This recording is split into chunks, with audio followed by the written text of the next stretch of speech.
Carmen, muchísimas gracias. Gracias a ustedes por el trabajo que realizan de difusión de nuestros pensares. Y sentires y resistencias. Bueno, lo primero, siempre nos gusta empezar un poco filosóficamente con eso del test y del quién es la persona que entrevistamos o cómo se ha ido construyendo para llegar a este momento, ¿no? En este caso, ¿quién es Carmen Castillo? Es una larguísima vida porque estoy por cumplir 80 años y pienso que lo que he aprendido es que uno se construye más por las pérdidas que por la acumulación. Lo que construye un ser humano finalmente es como una escultura. Y yo de mi juventud, de mi infancia, juventud, guardo como un sentimiento primero la indignación ante la injusticia, una fidelidad a mi manera, a nuestro compromiso político revolucionario en el MIR, y un trabajo que me lo regaló el exilio, porque todo es paradojal, no todo es sufrimiento en nuestras vidas, siempre va acompañada las vidas comprometidas de una intensidad de goce colectivo y de acciones. Y yo me devine una cineasta para dar la batalla, entre otras cosas, de la memoria de los vencidos o de la memoria de todos aquellos que se levantan, inventan, resisten al mundo tal cual se nos presenta hoy día. ¿Qué importancia tiene la palabra y cómo nos decimos a nosotros mismos quiénes somos? Ese devenir de cineasta documental, ¿no? ¿Es un arma de combate el cine documental? Es un arma de creación de historia. No cambiamos la relación de fuerza. No podemos decir que nuestras acciones, cine, palabras, canciones, puedan significar lo mismo, diría yo, que un acto militante, colectivo, de una organización.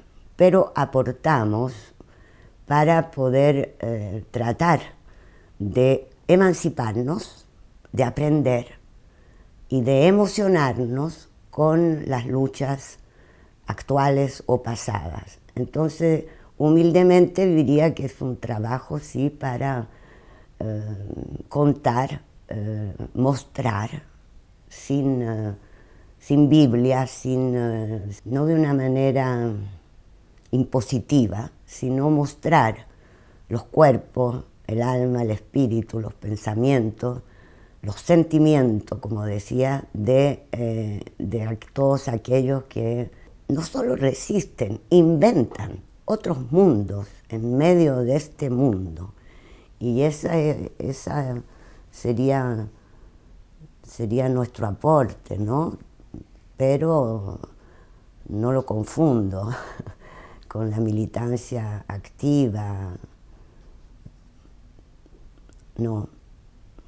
Qué bonito eso de las invenciones, ¿no? Las creaciones que forman parte de la vida, y es un poco lo que quiere borrar también el capitalismo, ¿no? Esa capacidad de creadora que tiene la humanidad. Y ahí podemos hablar de memoria, Carmen. Sí, porque el desafío para nuestra generación y de ahí en adelante, ¿no?, es cómo despertar las ganas de saber, no para copiarnos, sino para pensar, por ejemplo, que en mi militancia, cuando jovencita entré al MIR, el PUM era nuestro referente. La Revolución Rusa contada por Víctor Serge, por supuesto la crítica de Trotsky, es decir, cómo la historia de la lucha por la independencia, la historia latinoamericana, la historia de Chile, la historia de Argelia, las liberaciones, constituían no solo un estudio encerrado, formaban parte de lo que un militante debía leer, discutir, compartir. Entonces eran una generación de jóvenes y viejos en diálogo permanente, porque en el MIR habían de todas las generaciones, aunque la conducción la toma Miguel muy jovencito, a los 23, 24 años. Bueno, no solo éramos jóvenes, éramos tremendamente críticos, tremendamente lúcidos, tremendamente alegres. La ternura, el amor, la fraternidad eran valores que se vivían en el seno de la organización. Entonces creo que cuando tú cuentas hoy día, hablaremos de eso después, pero esa pregunta, ¿qué es la memoria? No hay una respuesta absoluta. La memoria surge del presente. Es la actualización de la memoria y de la historia la que a mí me parece fundamental. Es hoy, en este mundo, ¿qué contamos? ¿Qué contamos?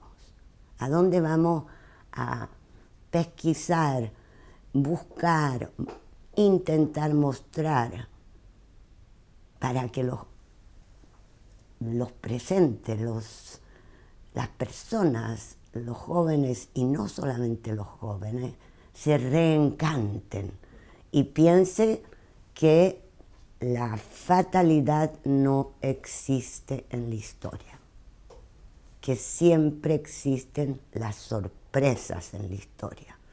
Y así fue, por ejemplo, la revuelta histórica de octubre del 2019 en Chile.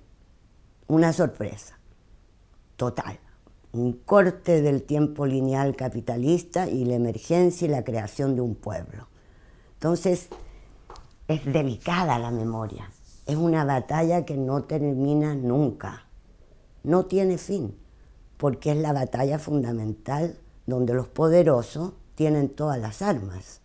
Y nosotros, con nuestras útiles utensilios, capacidades, bueno, tenemos que al menos debatir de qué hablamos.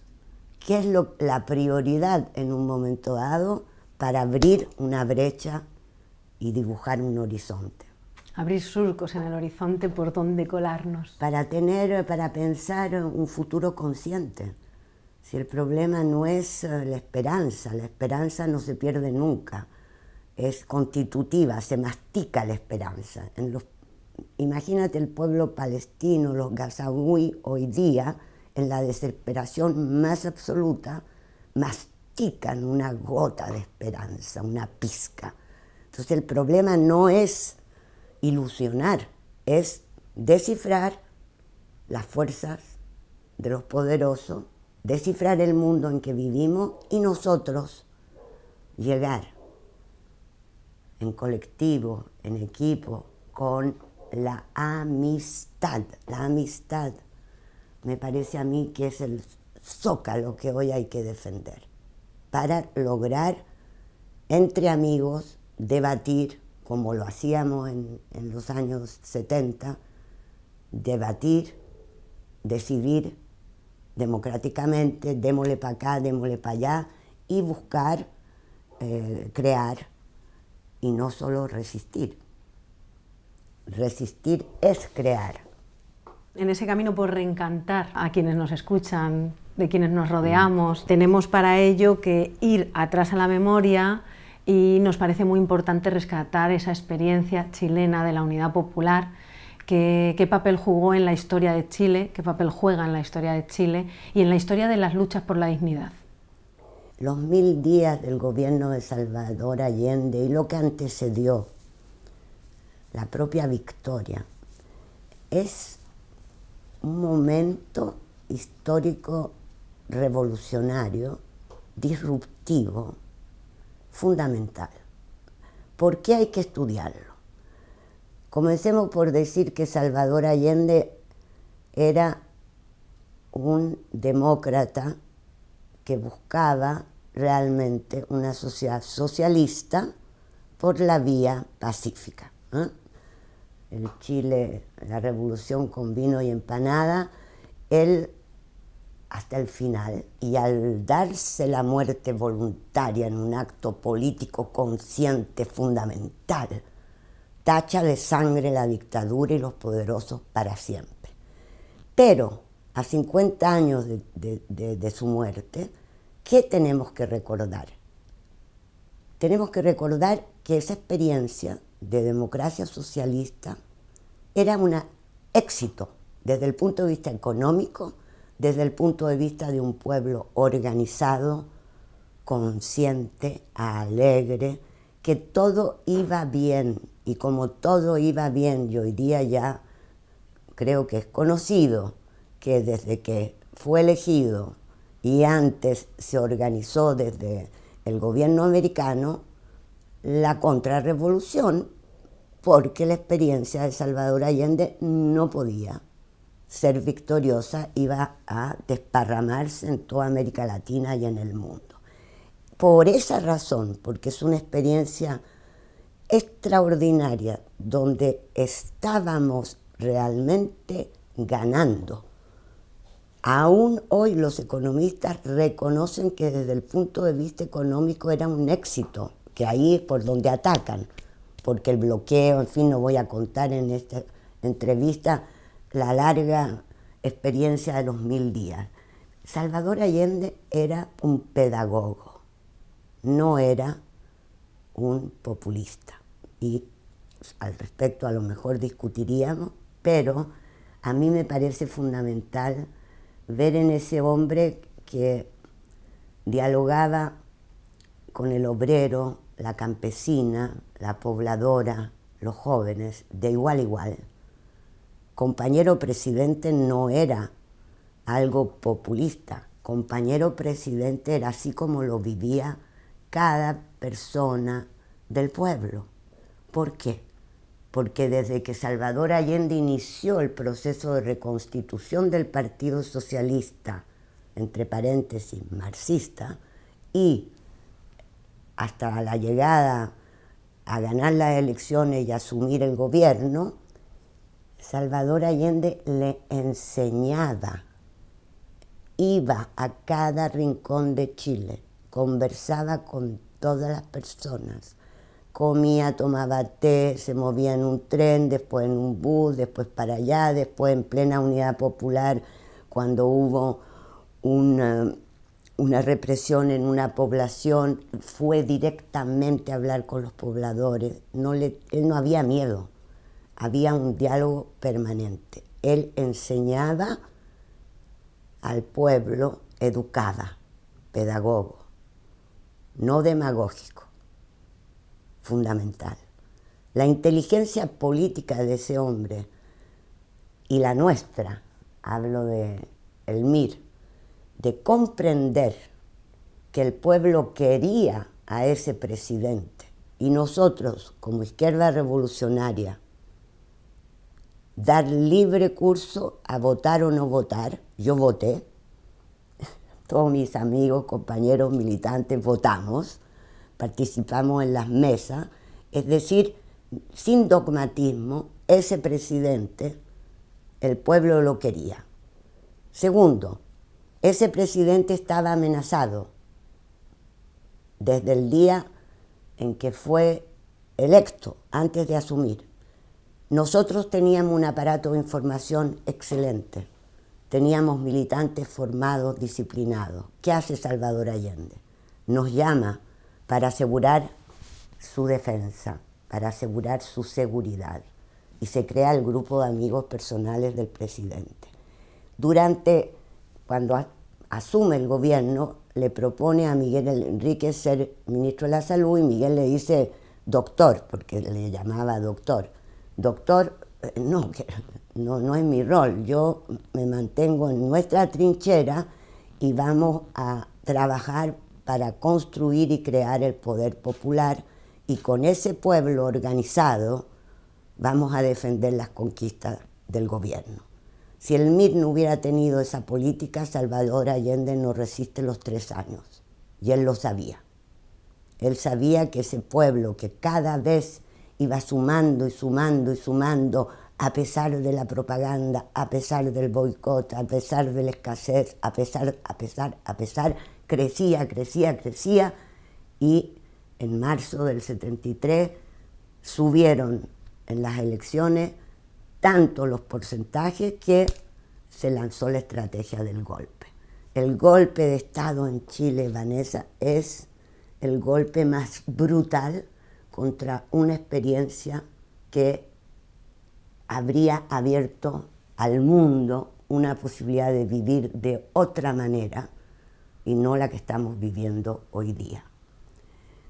Eso, tantas cosas que se podría decir de Allende, pero la experiencia de la Unidad Popular en lo que desde todo punto de vista, medios de comunicación, lenguaje, extraordinaria estética, extraordinaria creaciones de educación, de salud, Quimantú con los libros gratuitos, hasta la manera en que se configuraban los espacios, la vivienda social basada en los colectivos de los sin casa.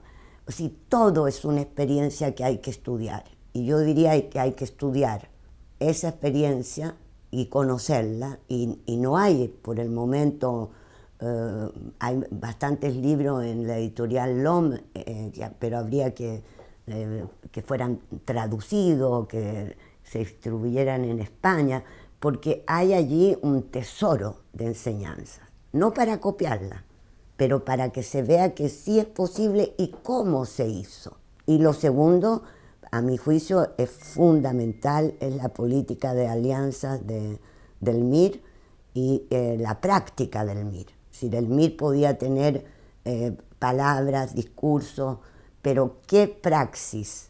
Y la praxis humanista, revolucionaria del MIR y su política y su táctica en todos los años de la Unidad Popular es a estudiar, como también la resistencia, la tentativa que era totalmente posible, esa resistencia luego del golpe. El problema es que nos quedamos solos y que la dictadura declaró, porque lo sabía, dónde estaba la amenaza. En los militantes del MIR, en el MIR. Entonces nos quedamos solo enfrentando el aparato represivo que hizo su trabajo, el aparato represivo. Una dictadura, la tortura como método de generar miedo en la sociedad, de quebrar el espíritu y el alma.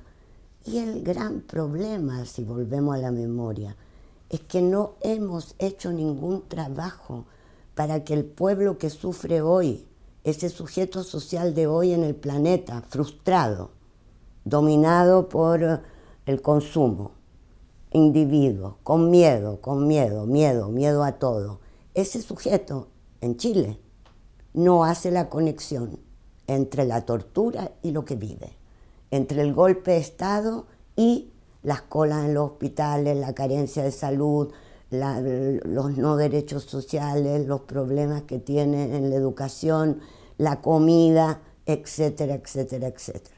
No hay conexión, porque nosotros no hicimos el trabajo. Nos correspondía, pero somos pocos, es decir, pero nos corresponde, no hay que evadir las responsabilidades. Nosotros deberíamos toda la izquierda, socialistas, comunistas, cristianos, los cristianos hicieron un trabajo excelente para que se comprendiera eso, la teología de la liberación. Bueno, pero después se plegó una gran mayoría al modelo neoliberal, a este mundo sin historia, el fin de la historia, vamos todos para ser felices, y es haberse rendido al neoliberalismo, ultraliberalismo, capitalismo, llámalo como quiera, dejó un vacío tremendo en la transmisión. Y pasamos nosotros a ser víctimas, y pasamos a ser héroes, y pasamos a hacer esto. A mi juicio no tienen ningún interés los héroes. O sea, tienen interés Por supuesto, la historia de una nación se construye alrededor de grandes sujetos, pero como mensaje, hoy, en este mundo, me parece que lo más pertinente sería decir que fuimos todas y todos mujeres y hombres normales, con vidas cotidianas, con deseos de tener hijos, con risa, con baile, con amores, en fin, normales.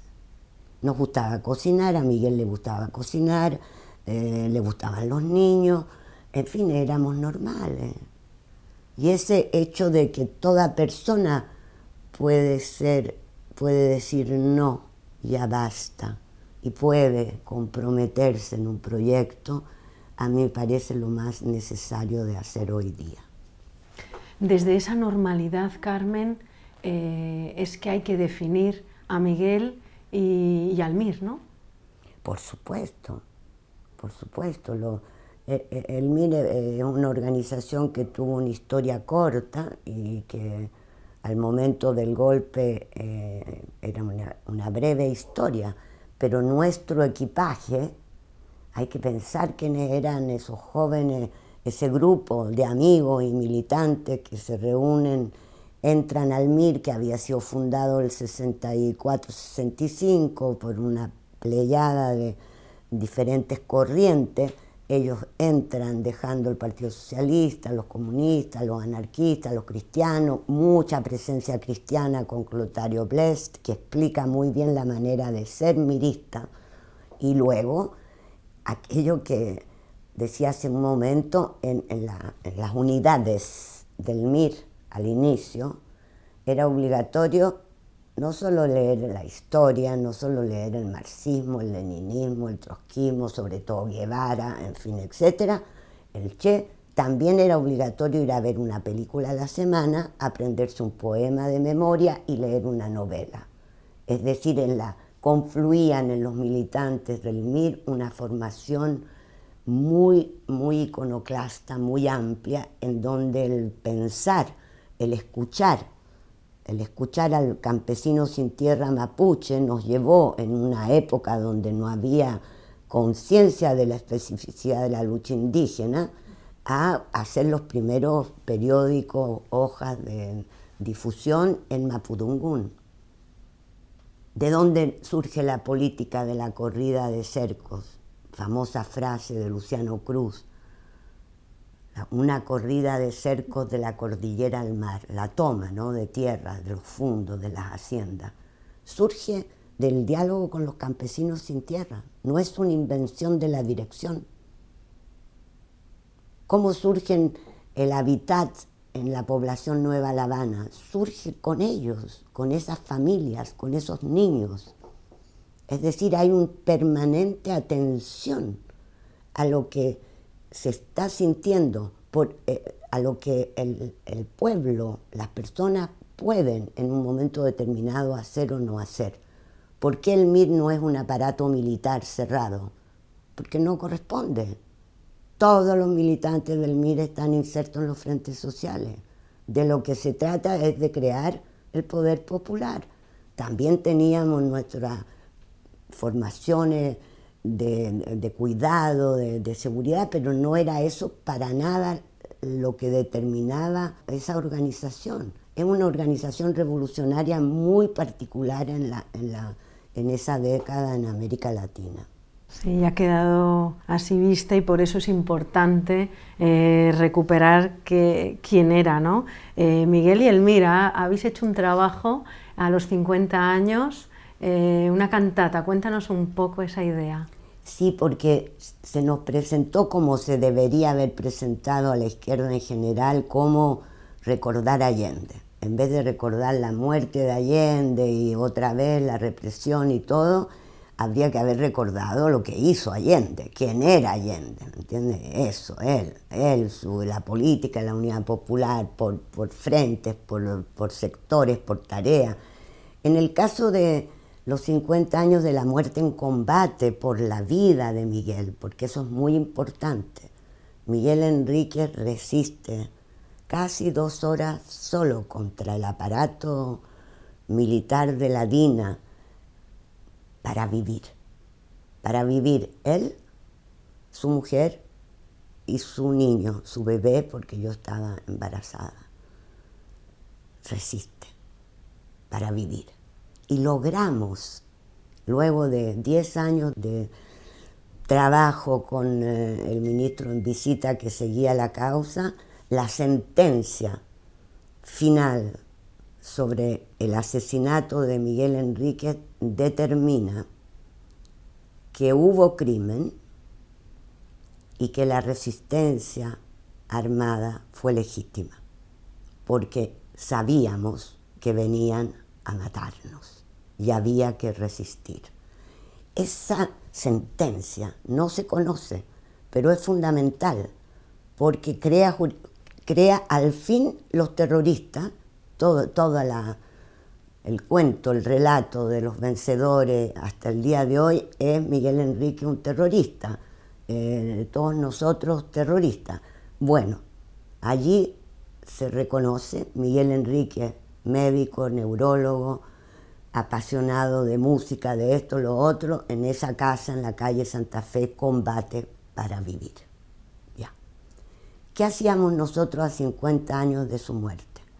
Durante años reivindicamos y levantamos el combate, porque era fundamental, se podía, aunque lo matan, aunque va a morir, él muere levantando la AK y gritando: paren el fuego, hay una mujer embarazada herida, y lo acribilla. Ese hombre no quería morir. La muerte no tenía nada que ver con los revolucionarios. Los revolucionarios aman la vida, quieren vivir para seguir haciendo cosas, como lo repite y lo dice muy bien el subcomandante Marcos desde el inicio, ¿no? Bueno, ¿qué hacíamos a 50 años? Y allí, un colectivo, decidimos 2 cosas. Primero, trabajamos durante años para que se creara un fondo de archivo, Miguel Enríquez y el MIR, en la institución Archivo Nacional del Estado. Y lo conseguimos. Hoy día Miguel Enríquez es un protagonista de la historia de Chile, como Manuel Rodríguez, como Carrera, como Recabarren, como Allende, como muchos, ¿no? Y hicimos una exposición, seminarios, diálogos entre generaciones, muchas mujeres, y la exposición se llamó Mi felicidad es la lucha, que es una frase de Miguel Enríquez a los 16, 17 años, leyendo a Marx en su conversación, Marx con su hija le pregunta: ¿qué es para ti la felicidad? Y Marx responde: la lucha. Y Miguel tiene en sus cuadernos de vida, que los donamos al archivo, que son ahora accesibles para quien quiera, lo más íntimo de ese hombre joven que se forma y quiere ser un revolucionario y su familia, una familia de médicos, de la burguesía, lee a Gramsci para poder ir, ¿me entiende? Hay todo un proceso que se puede seguir en sus cuadernos. La exposición, entonces, Mi felicidad es la lucha. La fotografía de Miguel, una sonrisa extraordinaria en colores, en una fotografía que hace su amigo y compañero Bautista Fanchoven en un paseo que hicimos en las colinas de la desembocadura del Biobío. Ese hombre, a esa edad joven, con una sabiduría gigantesca, está realmente diciendo algo que hoy es muy importante. Nos machacan, repiten que hay que ser felices. La felicidad es una mentira. La única felicidad que hoy día puede obtener la gente es comprar y no tienen plata. Entonces la felicidad solo existe en la lucha. Y la lucha es colectiva. Ese es el verdadero goce. Si no, la vida es mucho más interesante que la felicidad. No se trata de eso. La vida es otra cosa, intensa, llena de sentido, de valores. Y esa exposición se dejó abierta al liceo, a las escuelas, al público hasta el mes de diciembre. Y luego trabajamos con los hermanos Ibarra, que son dos directores de teatro jóvenes muy buenos que habían hecho cantatas en torno a Víctor Jara, Violeta Parra, y los invitamos a pensar cómo recordar a Miguel Enríquez hoy. La apuesta de los hermanos Ibarra es trabajar con coros ciudadanos, coros populares, voluntarios. El proceso de creación de la obra fue ya un momento de emancipación extraordinario. Luego la obra la mostramos en la explanada del Museo de la Memoria, habían 1.700 personas, ahí la mostramos el día 5 de octubre a las 7 de la tarde y todos llorábamos, nos reíamos. No se habla de la muerte, se habla de la vida de Miguel y sobre todo se convoca todos los frentes sociales. Es decir, que junto a Miguel, ¿qué es lo que está?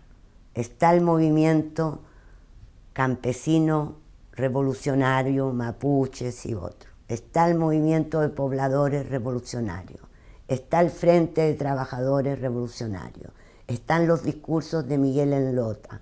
Están con mucho humor ciertos momentos de su vida joven y sus amistades, etc. Y el coro, con canciones del Caraxú y otras de Patricio Mann, ahí está aquella frase de Patricio Mann, hasta que la dignidad se haga costumbre. Es decir, recordamos a Miguel Enrique hoy de la manera más potente, que es decir, es posible en este mundo de tiempo oscuro, de guerra, de violencia, donde la guerra, las armas, la violencia, la brutalidad es cuestión del capitalismo, de los poderosos y no de nosotros, recordar quiénes éramos y quién era Miguel, que no era un sujeto solo, era él, sus amigos, sus mujeres que amó, sus compañeras, sus compañeros, el movimiento, el pueblo,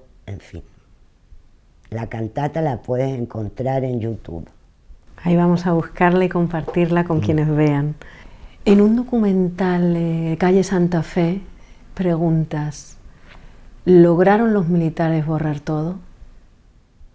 Sí, porque pensé durante un tiempo que la amnesia instaurada por la clase política y por la represión, por la masacre, había sido mucho más de lo que en realidad nunca pueden borrar, nunca pueden. A pesar de 17 años de dictadura, de no sé cuántos años de amnesia o de no enseñar o de no contar, de creer que todo esto era pasado, el pasado no pasa y la memoria popular mantiene tesoros. Entonces, el problema es que el tesoro lo perdimos, nosotros, los sobrevivientes. No sabíamos cómo contarlo. Es el poema de René Char, que recoge a Hannah Arendt, El tesoro perdido. Es muy importante encontrar el lenguaje para volver a tocar el tesoro que guarda toda lucha. Es un tesoro de humanidad, de afecto, de enamoramiento. Eso es lo que hay que ir a renombrar y poner en circulación. Pero nunca logran. Siempre se encuentra algún archivo, siempre se encuentra algo, aunque todo lo quemen, aunque hagan tabla rasa, no lo logran. Por eso nos tienen miedo. Por eso hoy día le tienen tanto miedo a la cultura, tanto miedo a la educación, tanto miedo a los medios de comunicación, a los periódicos, a las revistas, a los cómics, ¿cómo le llaman? Las novelas gráficas, terror. terror. Y eso es lo que están haciendo ahora. Ahora lanzaron la ofensiva abiertamente contra todos nosotros. Ya no solo los militantes que manifiestan, que se reorganizan, sino toda persona que tenga algo que ver con un lenguaje que busque contar y mostrar historia o pensares o canciones o poemas. Quieren un mundo de robots. Basta ver lo que está pasando hoy en todos lados, pero se puede resistir y se puede ganar. Pequeñas victorias, siempre hace bien. Sí, llevas mucho tiempo hablando de la vida. Yo creo que quizás tu vida es hablar sobre la vida. En el documental Aún estamos vivos, ya Sí. ha pasado tiempo porque es del 2014, ¿no? Ahí recoges frente a esa idea que nos habían logrado meter del fin de la historia, de la globalización, del neoliberalismo y demás, logras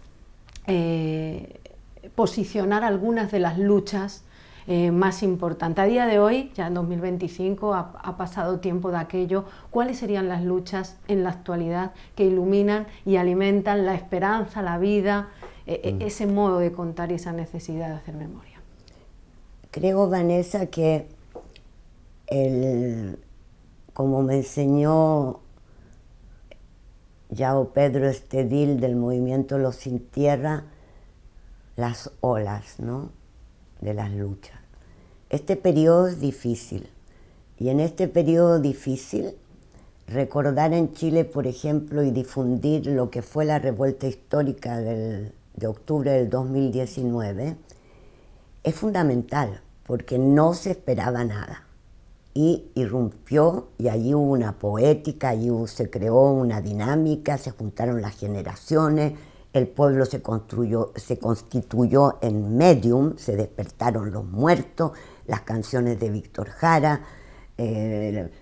todos nuestros personajes Allende disfrazados, en fin, había un abrazo, el ángel de la barricada lo sentimos, nos abrazó a todos. En este momento la situación parece difícil, muy difícil. El exterminio del pueblo gazaúí palestino y la no reacción, las guerras, Sudán, Ucrania, en fin, estamos rodeados de situaciones que el capitalismo necesita para obtener su ganancia y para sobrevivir. Pero en este momento, si uno se mueve y va a ver, por ejemplo, en Chile, la lucha mapuche fundamental, las luchas de las cooperativas, la red alimenticia y, yo diría en primer lugar en el planeta, la lucha de las mujeres. O sea, hay en las mujeres organizadas, feministas, y con ellas todas las que componen y hablan desde el vientre, desde el cuerpo, para decir no, esto no, allí hay mucho que aprender. En Chile, novelistas, cineastas, dibujantes, cantantes, la Anita Tijoux, la Alia Trabuco, la Nona Fernández, la otra, la Dacana Cato, en fin, la Macarena Aguiló, todo el mundo está organizado y esos colectivos que se mueven van hacia los sectores populares. La Escuela Popular de Cine, con la cual trabajo, es un ejemplo de lo que hablábamos hace un instante fuera de cámara. La cámara puede ser un arma y el aprendizaje del uso de la cámara y el lenguaje fuera del formataje ideológico y estético de la televisión de los poderosos es un arma que le puede entregar a un niño. Entonces empiezas muy temprano a despertar la energía, hacer algo, contar mi historia. Las performances en Chile durante la revuelta, siguiendo esa performance para decir, eres tú el criminal, el patriarca, sí. Bueno, esa performance sigue siendo un momento, diría yo, de eternidad. La importancia de esa Escuela Popular de Cine, desde la más tierna infancia, familiarizar con esta herramienta del contar, ¿no? De una cámara. Y en la Escuela Popular de Cine puedes encontrar en YouTube también referentes, cortometrajes. Con ellos hicimos los pantallazos en la barricada durante toda la revuelta. Los animadores, entre otros, son Carolina Adriasola y José Luis Sepúlveda, que son los dos grandes cineastas radicales que hablan desde el corazón del pueblo, no van a hablar del pueblo, hablan desde dentro para que estalle y que veamos el vientre de la bestia. Bueno, Carmen, y para terminar, que imagino que te volveremos a ver en algún momento de nuestras vidas, ¿cuáles son las pandemias que asolan a la humanidad? En este momento una palabra podría concentrarlo todo, es la inhumanidad, es decir, la principal, el virus que se difunde por todos lados, que ya no solo es el individuo, sino que aquí de lo que se trata es que vivan los ricos y el resto somos todos desechables. Entonces es un virus que mata, que enajena, porque el miedo, el sometimiento al poderoso, la servidumbre voluntaria, el lenguaje formateado, la frustración, el resentimiento. Yo agregaría el odio como respuesta a una situación de frustración. No me parece lo más eficaz. No sé, es un mundo en que está por todos lados lleno de... Pero podemos, más que los virus, yo iría a buscar, como tú decías, las luciérnagas, porque las luciérnagas alumbran la noche, y las luciérnagas de mi infancia al menos bailaban amorosamente en las noches, sin proyectores.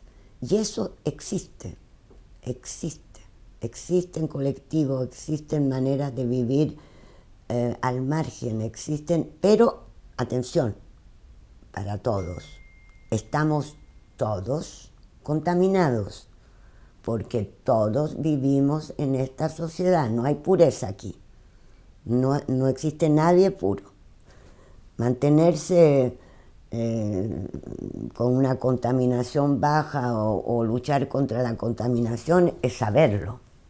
Los egocentrismos, los narcisismos, las rivalidades existen en todos lados.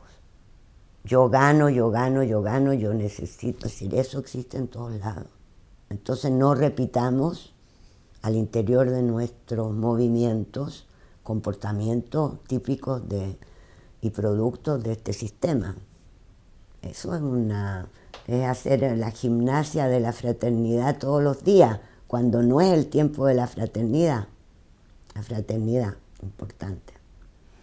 Esta respuesta me lleva a preguntarte, porque hablas como de dignidad, ¿no? ¿Qué es para Carmen la dignidad?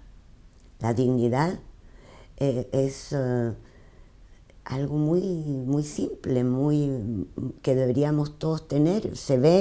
Por ejemplo, se ve en todos los archivos, fotografías, documentales, videos de la época de Salvador Allende. Ahí está la dignidad. Es poder vivir correctamente, de pie, no aceptar la humillación, no aceptar el sometimiento, poder tener en las vidas más duras, más difíciles, la posibilidad de hablar, de ser escuchada, de ser respetada. Dignidad, una grandísima palabra, porque luchar por la dignidad hoy día es luchar al mismo tiempo por la justicia social, por los derechos, por la libertad. O sea, va todo junto, pero la dignidad es algo interior, que se siente. Hay una postura de dignidad. Y eso se ve. Se ven épocas donde la dignidad reina, como en la época de los 1000 días de Allende, o en las luchas, cualquier lucha. Cuando tú ves la lucha de las mujeres iraníes, cuando ves las luchas en Sudán, la revuelta, la dignidad está ahí. Y eso, haberlo sentido, creo que es eterno. A la escala de los sujetos que vivieron esas experiencias, eso no se borra.